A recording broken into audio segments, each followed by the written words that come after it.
Hey everybody, welcome to my living room.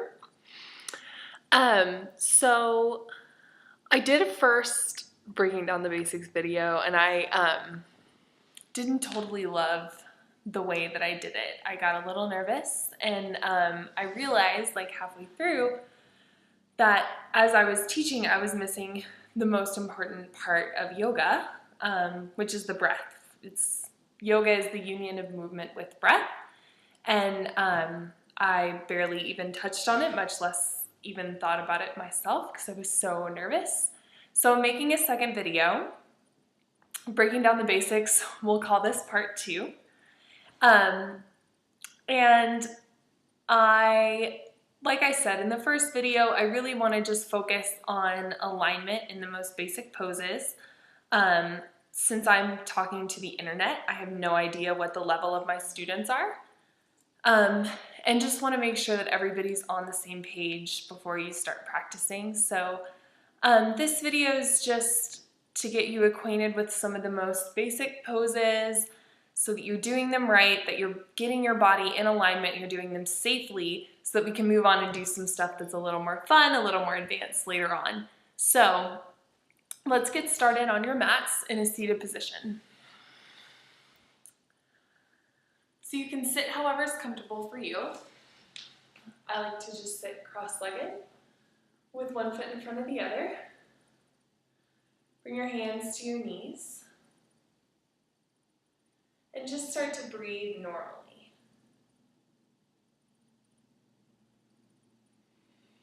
Maybe close your eyes and see where your breath is. Is it fully in your chest, or do you breathe down into your belly?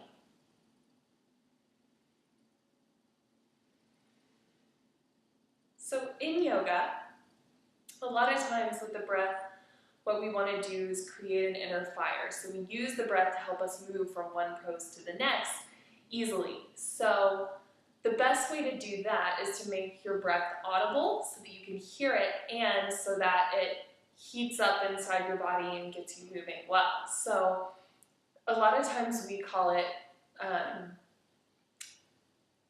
Darth Vader breath because it sounds very much like Darth Vader.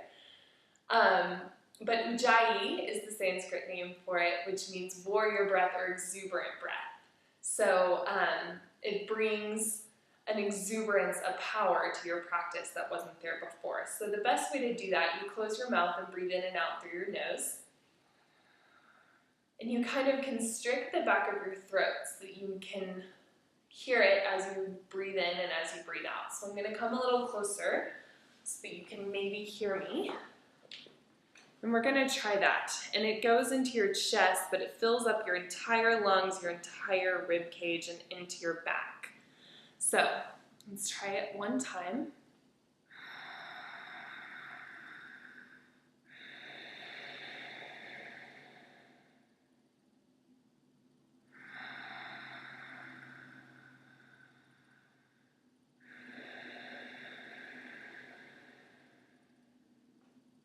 And as you're breathing into your chest and into your rib cage, that allows you to keep your core tight and engaged. So we're going to think about doing that breath as we move on to some of the more advanced poses. So come to standing.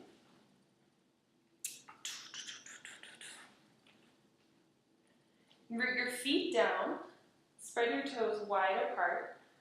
Start by touching the balls of your feet down and then spreading all the way out to the pinky edge of your feet. Press into the outer edges of your hips, your thighs, your shins. Drop your tailbone down, engage your core. Lift your chest. Roll your shoulders up to your ears and then down your back. Tuck your chin. And let your hands fall to the side. And here, like I was, you have your ribbons out. Tuck the ribbons in so that you're fully straight, your spine is as straight as possible. Firm your thighs. And this pose looks like you're kind of just standing here, but you're actually doing a lot. So you're fully engaged in your back, fully engaged in your legs. from your ankles all the way up into your glutes. Your core is engaged. Everything starts to hug in towards center here. So you're rooting down to your feet, lifting up through your chest and the crown of your head, and hugging everything into center. This is Tadasana Mountain Pose. I'm going to show you the back so that you know your shoulder blades are down in the back and fully engaged. And here, this is how normal people stand. Tuck your tailbone under so that you're straight. Fingers are spread wide.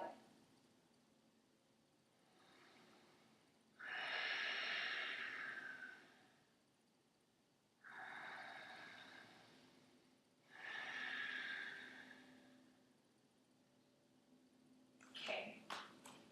Now you're going to lift your arms up over your head as you inhale audibly. Remember your Ujjayi breath. Hands come through your heart center and hinge forward at your hips so that you keep your back straight. Good, then let your hands dangle.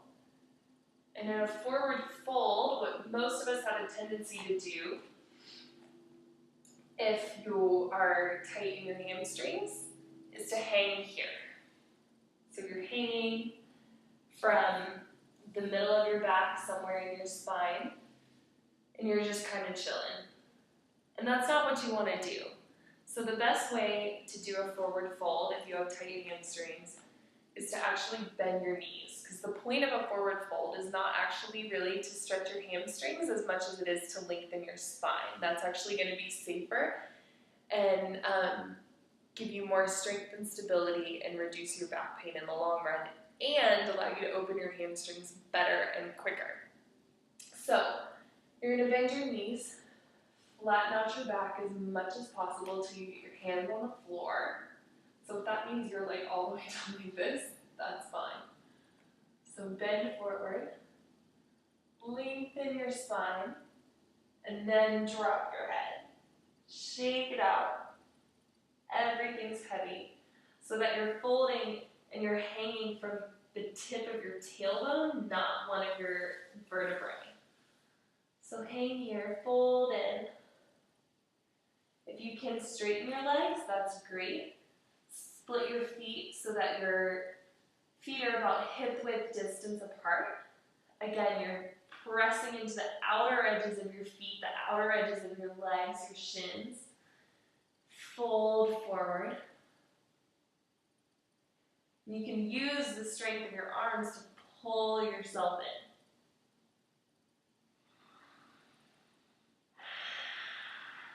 Keep the breath going. Inhale back to a flat back. And in your forward fold, and any time that you're halfway lifting, you want to be rolled more towards the ball edges of your feet. So you don't want to be dumping into your heels, but more forward so that your weight is centered over your center of gravity. So lift up, engage the core, fold in one more time, and then rise back up to standing on an inhale. Exhale, hands to heart center.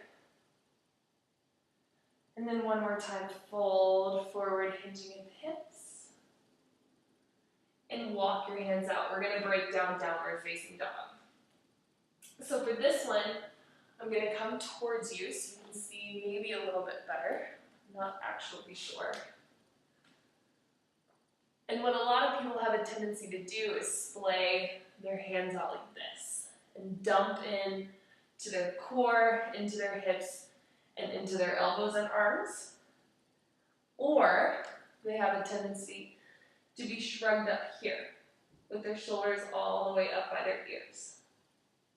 And what you want to do is have your hands facing fully straight forward so that there's not a break in your wrist. And pressing into your hands, but sliding your shoulder blades down your back so that your neck has room to be free. You don't want to be tensed up. You live your life tensed up. You sit at a desk, you do something stressful. You're all the way tensed up here. Release those shoulders down your back so that you make space for your neck and create strength in the arms, the core, and the legs. I'm going to show you, actually I'm going to go this way. Because here's another thing that a lot of people tend to do in their down dog is dump in to their chest and their belly. And what you want to do, see how my elbows are bent here? What you really want to do is lift from your core and melt your heart so that you're pressing into your feet, opening up your hamstrings, and your core is fully engaged. So another thing here is a lot of people with tight hamstrings and calves can't get their heels on the ground. I just barely can get mine. So it's totally okay to, again, bend your knees as long as you're pressing into your arms and lifting your core. So then, walk yourself out to your plank position. And here is another place a lot of people have a little trouble and don't know that they do. So what you want to do is press your all 10 toes into the mat, bend your knees, straighten your legs, and engage your core so that you're straight all the way from the crown of your head to your heels, just like when you're standing.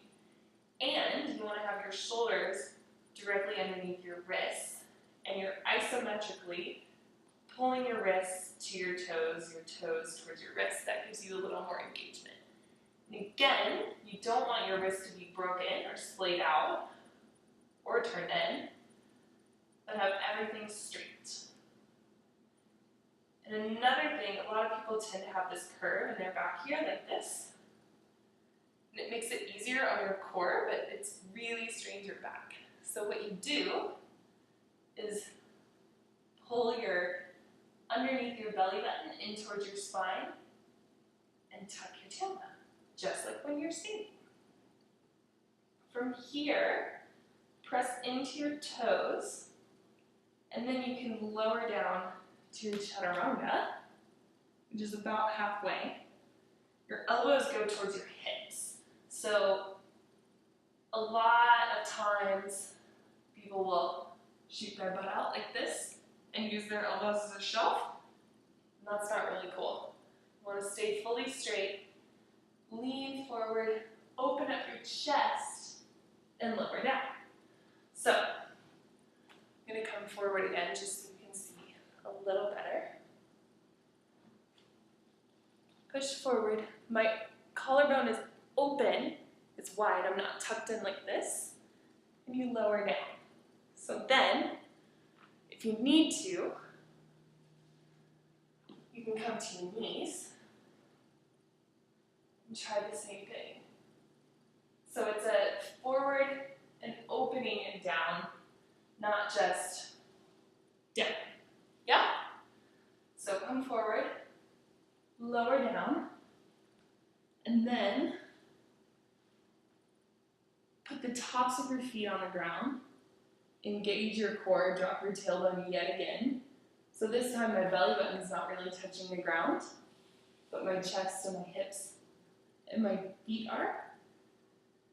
And you're gonna roll your shoulder blades back and down and use the strength of your back to lift up to cobra. Or you can come back up to plank, chaturanga, flip your toes, and open up to upward facing dog. Break down upward facing dog 2, just really quickly. Again, only your feet and your hands are on the ground. Your thighs, your shins, your knees are not touching the ground in upward facing. And again, a lot of people tend to be here with their shoulders up by their ears. So a good way to check, roll your head back and forth, and if your head touches that squishy muscle around your back, you're doing it wrong. If you can see your collarbones sticking out, you're doing it wrong. What you want to do is roll your shoulders again, back and down. Your arm bones are coming back.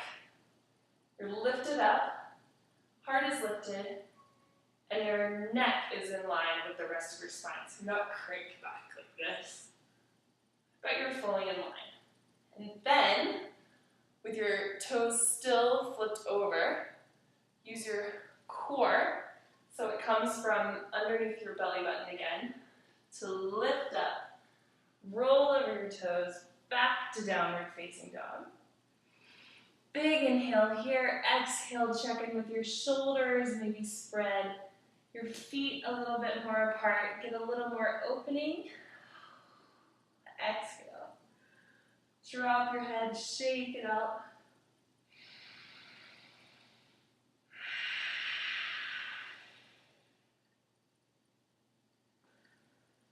So then, we'll do a couple standing poses just so you get the feel for some of those. And then I'll take you through a sun salutation A, because that's going to be our warm-up for most of the flows that we go through later.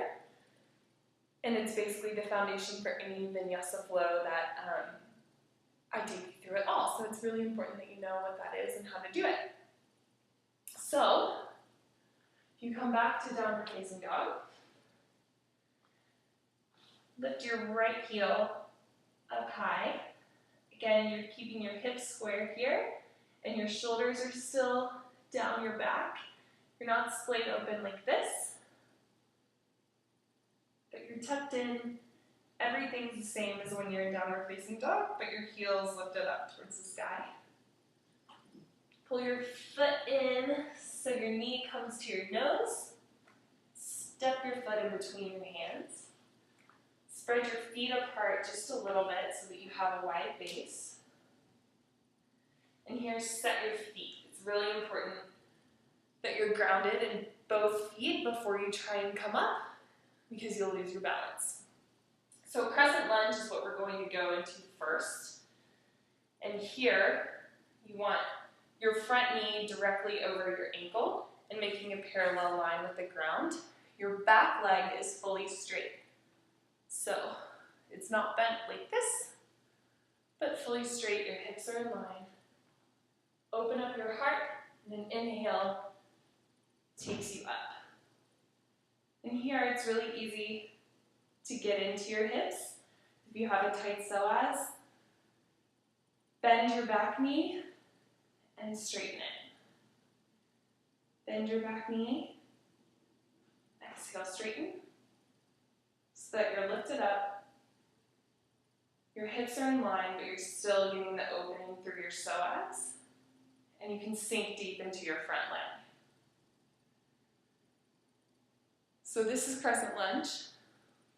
And from here, you can take it to twists. You can come to arm balances. Or come into warrior one, which is our next pose. And it's, again, really easy. Your crescent lunge, your back heel dials down so that your pinky toe edge is grounding towards the back of the mat, but everything else is forward, in line, and parallel to the ground. Easy enough? Yeah. Bring your hands back down. Step back, downward facing dog. Big inhale. Exhale. Check in with your shoulders. And we're going to try the same thing other side. Lift your left leg high. Bring it to your nose. Step your foot in between your hands. Set your feet. Scissor your hips here. So if you feel yourself opening like this, which if you have a tight psoas, you probably are. And if you're a runner or a biker or really anything besides a yogi, you have a tight psoas. So what you want to do is bring your back hip forward and your front hip back so that you're even. and straighten your back leg. Inhale, lifts your heart and your arms high. Spread your fingers apart, your palms facing each other. Drop your tailbone. Maybe bend your back knee and straighten it a few times.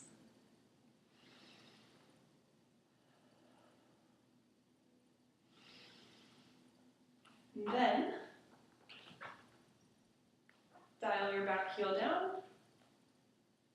Warrior one, lift your chest. Smile because this is powerful and exuberant and awesome.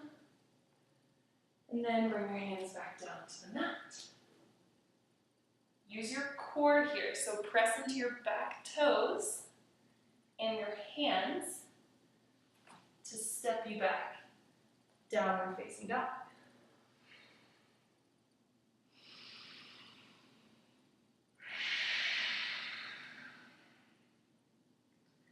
Check in again. Are you dumping into your core? Lift it up. Melt your heart, melt your shoulders.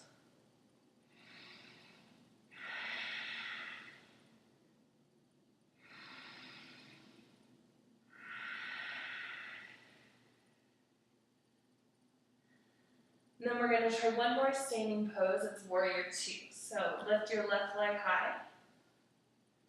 Again, bring it to your nose. Step it forward. And then before you come to crescent, dial your back heel down so that you're opening. Your front heel is in line with the arch of your back foot. The pinky toe edge of your back foot is in line with the edge of your mat. Set your feet and come up. So here, take a wider stance. And again, your front knee is parallel to the ground, straight over your front ankle. And you're sinking in, and all your energy is going straight down. So, with your body, you're not turned and leaning forward, but instead centered directly over your hips and sinking down right in the middle. Your chest lifts, chin tucks. Squeeze your shoulder blades back and down. Soften your arms. And it's really easy here to lose the connection to your feet. So to roll to one edge of your toes or something. So you want to make sure that your entire foot on both feet is grounded fully into the ground. You're sending energy down into the ground and using that to lift you up. Gaze comes over your front middle finger. And it's really important to get your good base in warrior two, because if you use it, you don't have to move your legs at all to reverse your warrior, to come to side angle pose, anything like that. So it's also the basis if we're going to do any binds, that kind of thing. And you also use it as the foundation to come into like half moon. So it's really important that you get your warrior two foundation set up correctly. So windmill your arms down. Lift back, downward facing dog. And just for fun, we're going to try it on the right side. Lift your right leg high. Bring your knee to your nose. Drop your foot down in between your hands. Dial your back heel down. And lift up. Sink down. Root the pinky toe edge of your back foot down. Lift your chest. Windmill the arms back down. Step back, downward facing dog. So that's it. Those are pretty much the poses you need to know. I'm going to take you through one round of Sun Salutation A on each side so that you know what that is and what that looks like. And then we'll Shavasana. So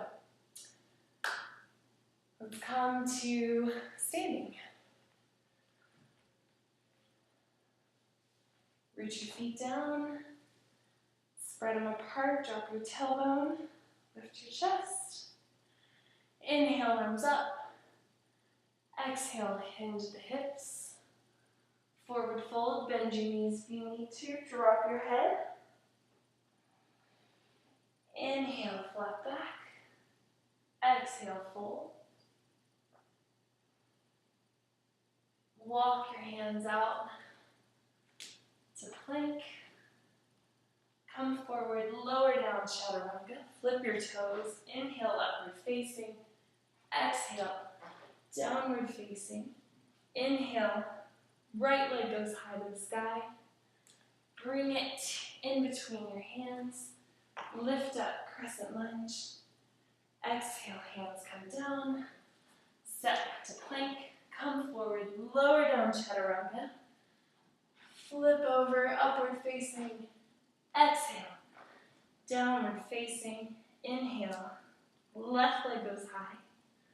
Bring it forward in between your hands. Set your feet. Rise up on the inhale, crescent lunge. Exhale, hands come down, frame your foot. Step back to plank. And either come forward in chaturanga or bend your knees, lower down in cobra. Exhale, downward facing dog. Breathe here.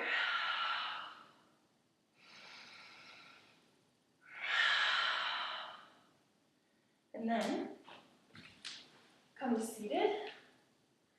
And that's your set A. So that's the foundation of everything that we're going to do from now on, but obviously we're going to add on and do a little bit more fun stuff. And then it's time to take Shavasana. So if you skip Shavasana, shame on you. It's kind of the most important part of your practice.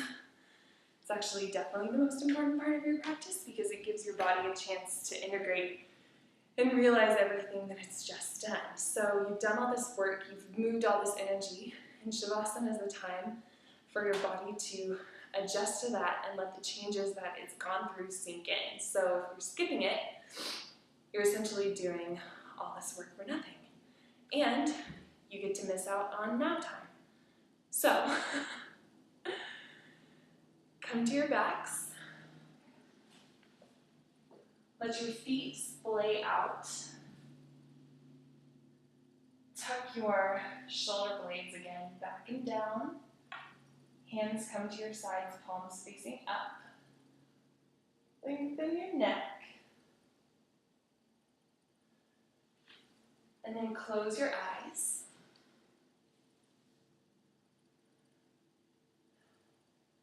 And just like we did at the beginning, start to watch your breath. Just see where it's gone.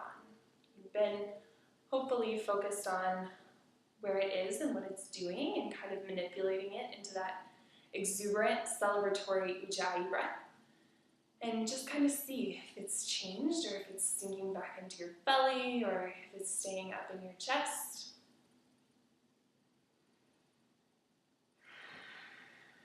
And then scan your body. So start at the tip of your toes. Feel the energy in the bottoms of your feet.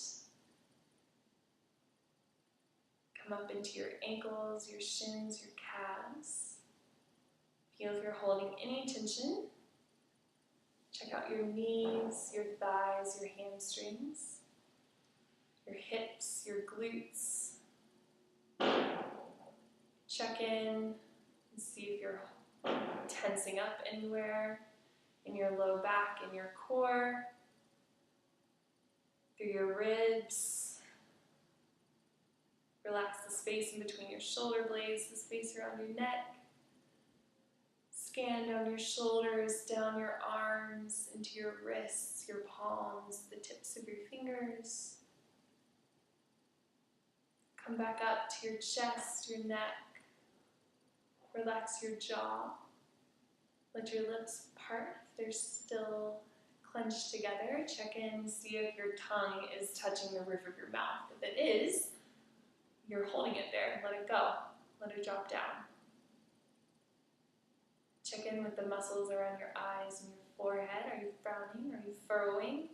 trying so hard to stay focused in the moment, or are you relaxing, just letting thoughts come up and then letting them go?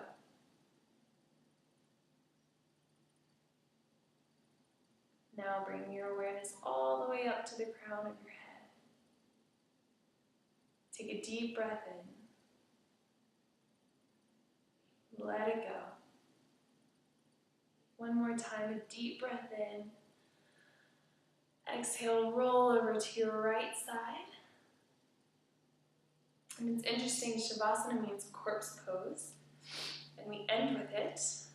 But the very next pose we start with, or use to come out of, is the fetal position. So you literally have the old part of yourself, the pre-practice part of yourself dying, and you're coming into the fetal position, which is allowing for a rebirth of a new you. And if you're laying on your right side, you're allowing space for your heart to feel new and to feel spacious and to feel alive. So appreciate that space. And then come back up to seated. If you started with your right foot in front, switch and put your left foot in front. Hands come back to your knees. Deep breath in. Long breath out. Bring your hands to heart center or your thumbs to the space in between your eyebrows. And all that is light and good within me honors all that is light and good within you. Namaste.